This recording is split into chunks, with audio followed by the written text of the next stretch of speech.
Hello les amis, je vous retrouve pour une nouvelle vidéo sur le football et la deuxième journée de la Ligue Europa 2024-2025 et je vais vous présenter le résultat du match en statistique Real Sociedad contre Anderlecht, un match qui s'est terminé par une victoire d'Anderlecht à la Sociedad, 2 buts à 1.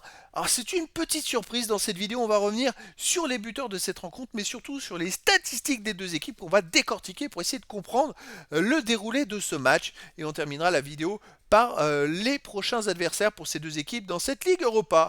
Alors donc voilà une surprise, la Real Sociedad avait fait match nul à Nice à la première journée un partout et là ils se devaient de prendre des points et c'est raté. Ils ont pourtant ouvert le score à la 5e minute par Marin, mais Anderlecht a égalisé à la 28e minute par Vasquez, puis Léoni a marqué un deuxième but à la 39e minute et puis finalement ils ont réussi à maintenir cet avantage jusqu'à la fin de la rencontre.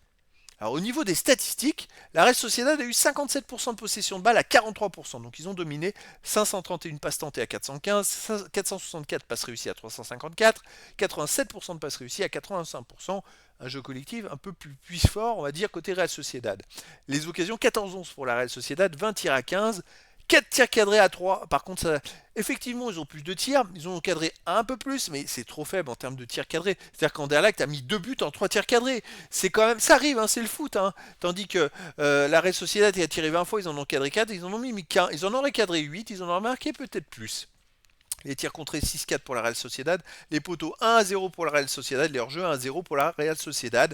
Voilà, la Real Sociedad a peut-être eu des meilleures stats, mais a pêché en termes de tirs cadrés. Et souvent, on se fait punir, hein, même si l'adversaire cadre pas beaucoup, eh ben, ça suffit, tout simplement. Alors on va s'intéresser aux autres stats. Les corners 9-6 pour la Real Sociedad, 37 centres à 14. Je me demande, c'est pas un record 37 centres en un match.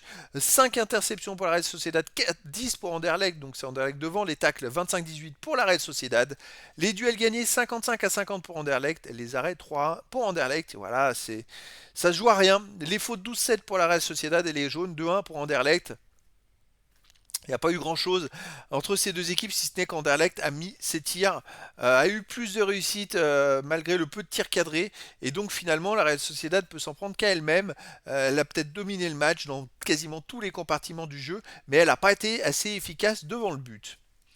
Alors les prochaines rencontres pour ces deux équipes, la Real Sociedad jouera le 24 octobre à 18h45, ce sera au Maccabi Tel Aviv.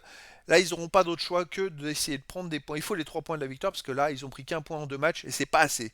Anderlecht de son côté recevra le 24 octobre à 21h Ludogorets Razgrad et pourrait confirmer cette victoire à l'extérieur qui les a complètement relancés dans cette compétition.